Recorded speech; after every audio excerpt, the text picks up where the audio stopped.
নবান্নে কেন্দ্রীয় কৃষিমন্ত্রীর সঙ্গে বৈঠক মুখ্যমন্ত্রীর। আবাস যোজনার তালিকা সম্পূর্ণ হওয়ার আগেই 1 লক্ষ বাড়ির অনুমোদন দিয়েছে কেন্দ্র।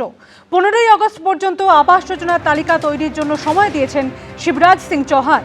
গ্রাম সড়ক যোজনায় 1000 কোটি টাকা দিয়েছে কেন্দ্র, জানালেন মুখ্যমন্ত্রী শুভেন্দু অধিকারী।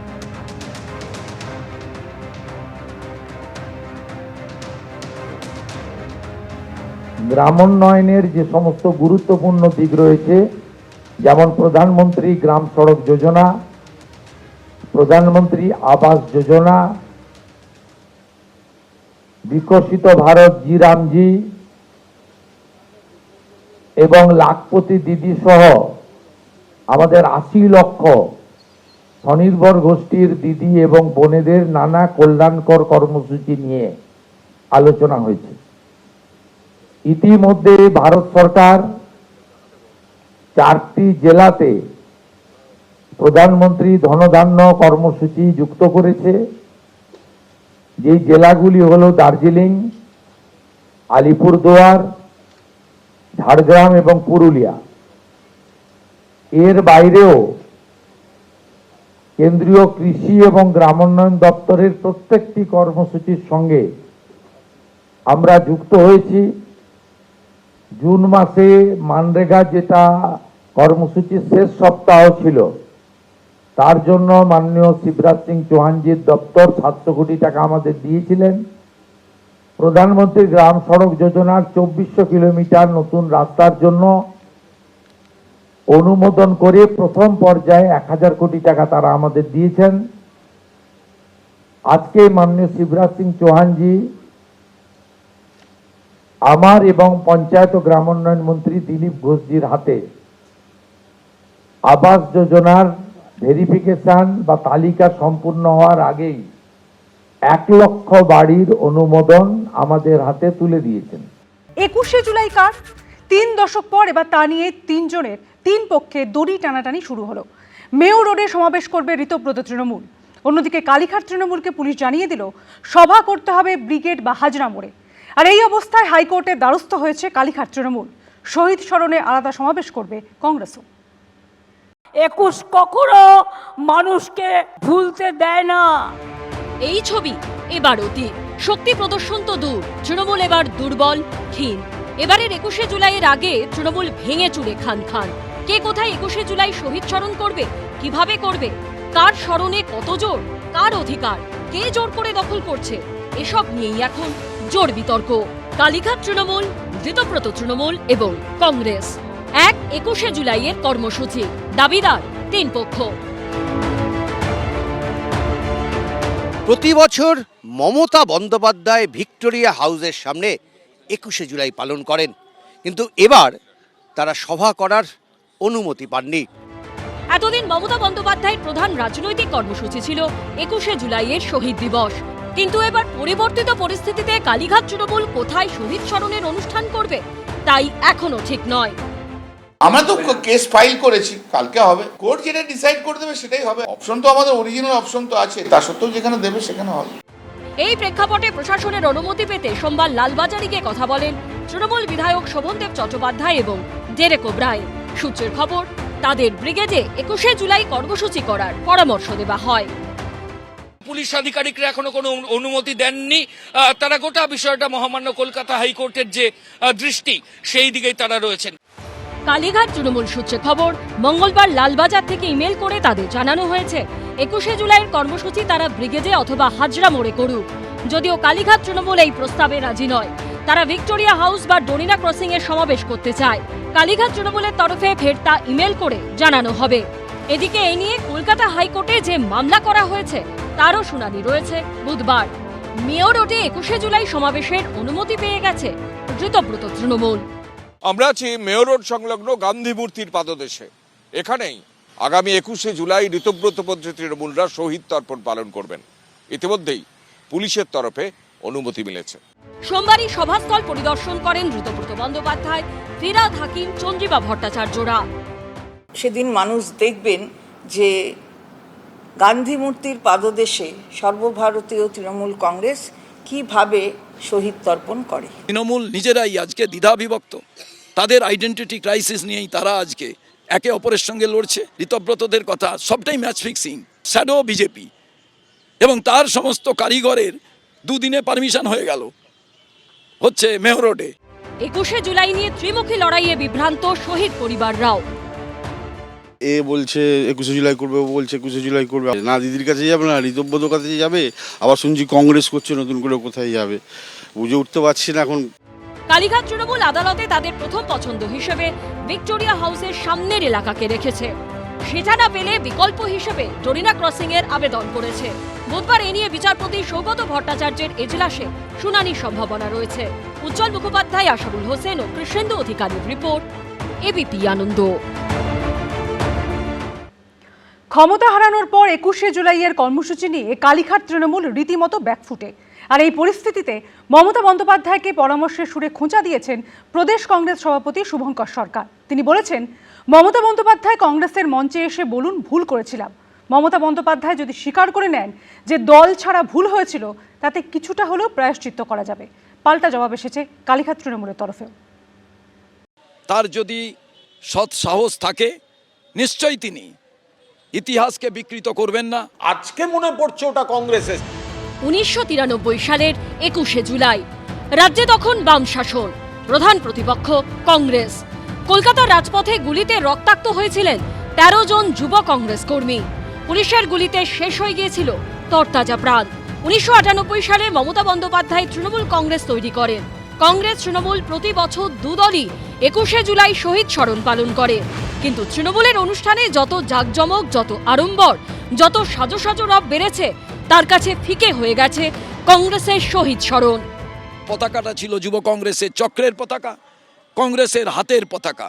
আর সেই পতাকার সম্মান যারা রাখতে পারেন, যে কোনো জায়গায় রাজনীতিতে তাদের উচ্চতা অনেক বেশি হয়। এবার বিধানসভা ভোটে ভরাডুবির পর তৃণমূল এখন ছন্নছাড়া।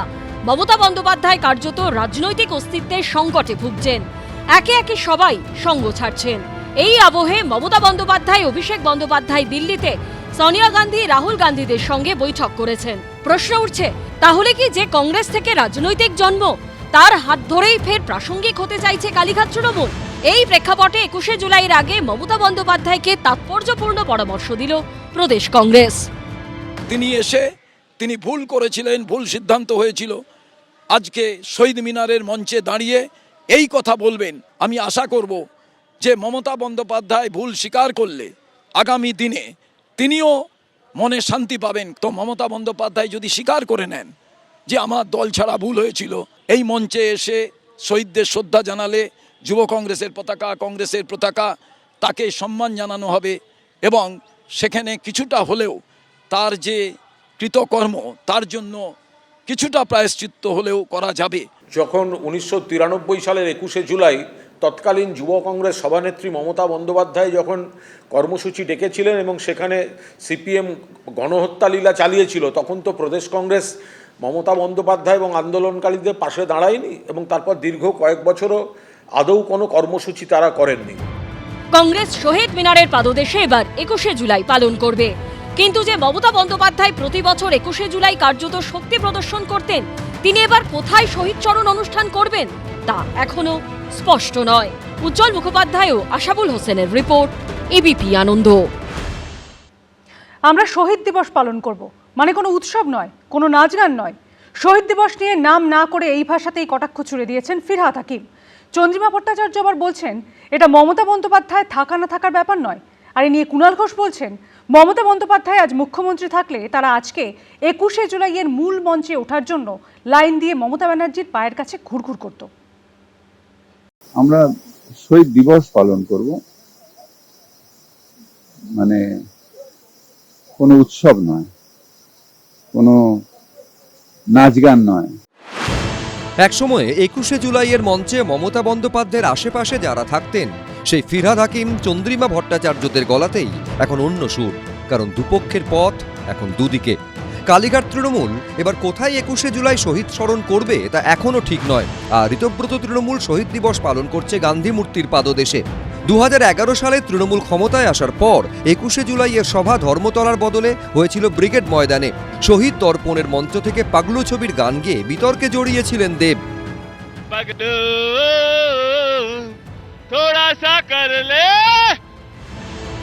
নাম না করে তা নিয়ে কটাক্ষ ছুড়ে দিয়েছেন মমতা বন্দ্যোপাধ্যায়ের একসময়ের বিশ্বস্ত সঙ্গী ফিরহাদ হাকিম। আমরা শহীদ দিবস পালন করব, মানে কোনো উৎসব নয়, কোনো নাচ গান নয়। এটা মমতা বন্দ্যোপাধ্যায় থাকা না থাকার ব্যাপার নয়, এটা হচ্ছে শহীদ তর্পণ। এত বছর ধরে যারা মমতা বন্দ্যোপাধ্যায়ের পাশে থেকে কিংবা মঞ্চে থেকে 21শে জুলাই পালন করতেন, সেই অরূপ বিশ্বাস কিংবা অরূপ রায় কিংবা চন্দ্রিমা ভট্টাচার্য, ফিরহাদ হাকিমরা এবার শুধু আলাদা জায়গায় 21শে জুলাই পালন করছেন এমনটা নয়, তারা প্রশ্ন তুলছেন বিগত দিনের শহীদ তর্পণ নিয়ে, এমনকি মমতা বন্দ্যোপাধ্যায়ের উপস্থিতি নিয়ে। কখনোই ওটা নাচ গানের মঞ্চ ছিল না।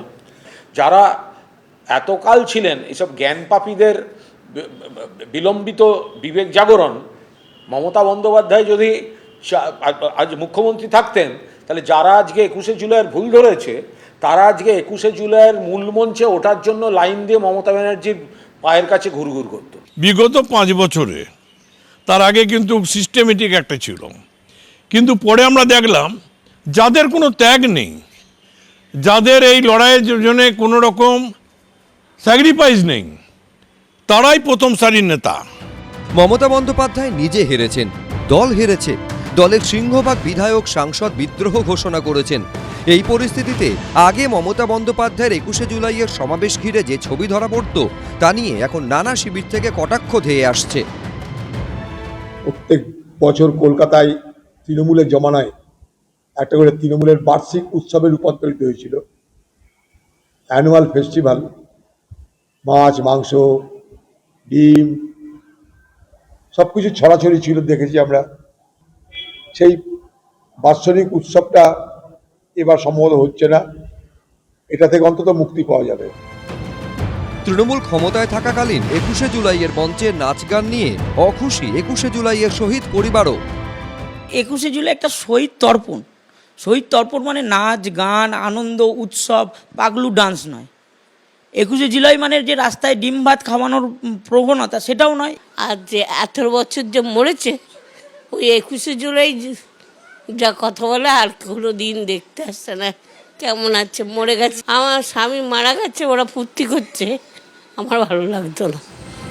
সব মিলিয়ে সমালোচনা, বিদ্রোহ, কটাক্ষে এখন জর্জরিত মমতা বন্দ্যোপাধ্যায়। কৃষ্ণেন্দু অধিকারী, আশাবুল হোসেন, ময়ূখ ঠাকুর চক্রবর্তী, এবিপি আনন্দ। মুখে শহীদ তর্পণের কথা বললেও 21শে জুলাই নিয়ে বারবারই সামনে এসেছে মমতা বন্দ্যোপাধ্যায়ের দ্বিচারিতা। পুলিশের গুলিতে যখন যুব কংগ্রেস কর্মীদের মৃত্যু হয়েছিল, তখন রাজ্যের স্বরাষ্ট্র সচিব ছিলেন মনীশ গুপ্ত। 2011 সালে সেই মনীশ গুপ্তকে তৃণমূল প্রার্থী করেন মমতা বন্দ্যোপাধ্যায়। জেতার পর তাকে নিজের মন্ত্রিসভার বিদ্যুৎ মন্ত্রী করেন, পরে আবার তাঁকেই রাজ্যসভায় পাঠান। 21, 7, 3 না, অঙ্কের গুণভাগের কথা হচ্ছে না, কথা এখানে ঘোর রাজনীতির। 21-এর 7 দিন আগে লড়াই চলছে ভাগ হওয়া 3 পক্ষে। 21শে জুলাই তুমি কার, তা নিয়ে কংগ্রেস, দ্রুতব্রত তৃণমূল ও কালীঘাট তৃণমূলের মধ্যে চলছে টাগ অফ ওয়ার, যাতে কালীঘাট তৃণমূল এখন রীতিমতো ব্যাকফুটে। ক্ষমতা হারানোর পর মমতা বন্দ্যোপাধ্যায়রা কোথায় এই কর্মসূচি করবেন, সেটাই এখনো ঠিক নয়। অনেকে বলছেন মুখে শহীদ তর্পণের কথা বললেও 21শে জুলাই নিয়ে বারবার সামনে এসেছে মমতা বন্দ্যোপাধ্যায়ের দ্বিচারিতা। 1993 সালের 21শে জুলাই পুলিশের গুলিতে যখন 13 জন যুব কংগ্রেস কর্মীর মৃত্যু হয়, তখন রাজ্যের স্বরাষ্ট্র সচিব ছিলেন মনীশ গুপ্ত, অর্থাৎ যার নির্দেশে পুলিশ চলত। মমতা বন্দ্যোপাধ্যায় সবসময় 21শে জুলাই পুলিশের গুলি চালানোর সমালোচনা করতেন, কিন্তু তিনি 2011 সালে প্রাক্তন স্বরাষ্ট্র সচিব মনীশ গুপ্তকে তৃণমূল প্রার্থী করেন।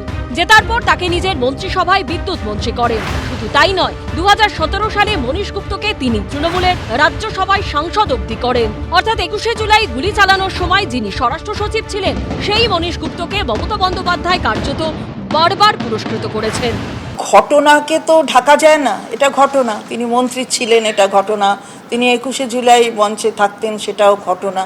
মানুষ দেখেছেন, মানুষ বিচার করছেন যে কোথায় কি কমিশন হয়েছিল, কমিশন কি রিপোর্ট দিল, তার বেসিসে কি হলো, সবই মানুষ দেখছেন এবং জানেন যে আমরা সর্বভারতীয় তৃণমূল কংগ্রেস সবসময় সঠিক রাস্তায় যাব। 2011 সালে ক্ষমতায় আসার পর 21শে জুলাইয়ের ঘটনা তদন্ত করতে একটি কমিশন তৈরি করেছিলেন মমতা বন্দ্যোপাধ্যায়। সেই কমিশন তার রিপোর্টও জমা দেয়, কিন্তু 15 বছরে তৃণমূলের আমলে কমিশনের রিপোর্টের ভিত্তিতে কারোর বিরুদ্ধে কোনো ব্যবস্থা নেওয়া হয়নি। 21শে জুলাই যার আদেশে গুলি চলল সেই মনীশ গুপ্ত তৃণমূল কংগ্রেসের নেতা ছিলেন। ওই 21শে জুলাই যে কংগ্রেস কর্মীরা প্রাণ দিয়েছে তাদেরকে সামনে রেখে রাজনীতি হচ্ছে, কিন্তু আসলে তাদেরকে সম্মান জানানো হচ্ছে না, তাদের আত্মত্যাগকে কেউ কুর্নিশ জানাচ্ছেন না। এটাই হচ্ছে সবচেয়ে দুঃখের। শুধু রাজনীতির উপর রাজনীতি। অর্ডার গুলি চালাবার, সেটা তো হোম সেক্রেটারি দেয় না। অর্ডার দিয়েছিলেন ডিএন বিশ্বাস, কমিশনার ছিলেন তুষার তালুকদার, যিনি গুলি চালাবার পরে বলেছিলেন ওয়েল ডান মাই বয়েস। মনীশ গুপ্ত ডিরেক্ট ইনভলভমেন্ট ছিল। মনীশ গুপ্ত ভালো অফিসার, তার নাম জড়িয়েছিল, কিন্তু তিনি অর্ডার দিয়ে গুলি চালিয়েছিলেন, এটা তো ঠিক নয়। তাহলে কি 21শে জুলাইয়ের গুলি চালনা নিয়ে মমতা বন্দ্যোপাধ্যায় বারবার মুখে এক কথা বলেছেন আর কাজে অন্য কিছু করেছেন? এই প্রশ্ন উঠছে। কৃষ্ণেন্দু অধিকারী, উজ্জ্বল মুখোপাধ্যায় ও দীপক ঘোষের রিপোর্ট, এবিপি আনন্দ। ক্যামাক স্ট্রিটটা শেষ করে দিল আমাদের দলটাকে। কালীঘাট তৃণমূলের সঙ্গে থেকে অভিষেক বন্দ্যোপাধ্যায়কে নিশানা করলেন কল্যাণ বন্দ্যোপাধ্যায়। পাশাপাশি ঋতব্রত তৃণমূল শিবিরকেও খোঁচা দিলেন তিনি। ক্যামাক স্ট্রিটটা শেষ করে দিল আমাদের দলটাকে শেষ করে দিল ক্যামাক স্ট্রিট। কালীঘাট তৃণমূলে থাকলেও ফের অভিষেক বন্দ্যোপাধ্যায়কে নিশানা করলেন কল্যাণ বন্দ্যোপাধ্যায়। ঋতব্রত তৃণমূলের নামে এখন যারা মমতা বন্দ্যোপাধ্যায় অভিষেক বন্দ্যোপাধ্যায়ের বিরুদ্ধে বিদ্রোহ ঘোষণা করেছেন তাদেরও খোঁচা দিলেন শ্রীরামপুরের তৃণমূল সাংসদ। ক্যামাক স্ট্রিটটা শেষ করে দিল আমাদের দলটাকে। আজকে যারা বড় বড় বক্তৃতা দিচ্ছে অভিষেকের বিরুদ্ধে বলছে, 2022-এ যখন আমি বলেছিলাম তখন তো এরাই আমার বিরোধিতা করেছে। তোমরাই তো আইপ্যাককে মাথায় তুলেছো। তোমাদের মধ্যে কেউ সুমিত যদি দুবার কথা বলে তো জীবন ধন্য হয়ে গেছে তোমাদের। আইপ্যাক যে তোমাদের সঙ্গে কথা বলে তোমরা বলেছো জীবন ধন্য হয়ে গেছে। আজকে তোমরা সব বেনিফিট নিয়েছো, আইপ্যাকের বেনিফিট নিয়েছো, ক্যামাক স্ট্রিটের বেনিফিট নিয়েছো, নিজেদের নেতা বলে প্রতিষ্ঠিত করেছো, অভিষেকের লোক বলে চাপ সৃষ্টি করেছো। বিধানসভা ভোটে বিপর্যয়ের পর থেকেই অভিষেক বন্দ্যোপাধ্যায়ের কড়া সমালোচনা শুরু হয় তৃণমূলের অন্তরে। দিনে দিনে যা বেড়েছে। দিদি যদি সংশোধন করে, মানুষের দাবি প্রতি যদি দিদি আস্থা দেখায়, অর্থাৎ অভিষেককে যদি সাইড করে দেয় দল থেকে, তাহলে হয়তো আবারও সমস্ত নেতা নেত্রী এমএলএ এমপি আবার ফিরতে পারে দিদির পাশে। মমতা ব্যানার্জি যদি একজনকে বাদ দেয়, তাকে সরিয়ে দেয়, আজকে সবাই কিন্তু তার সেই জায়গায় হাজির হয়ে যাবে। তুমি ছোটো থেকে তো রাজনীতি করে নাই, দেয়ালও লেখে নাই, মিছিলও করে নাই, সেটা আমরা করেছি, সেইভাবে তো আর ওনাকে করতে হয় নাই। যত দিন যাচ্ছে অভিষেক বন্দ্যোপাধ্যায়ের বিরুদ্ধে ক্ষোভ তত বাড়ছে, ততই নিঃসঙ্গ হচ্ছেন মমতা বন্দ্যোপাধ্যায়। বিজেন্দ্র সিংহ, ভাস্কর মুখোপাধ্যায় ও সৌভিক মজুমদারের রিপোর্ট, এবিপি আনন্দ। এবিপি আনন্দ, এগিয়ে থাকে, এগিয়ে রাখে।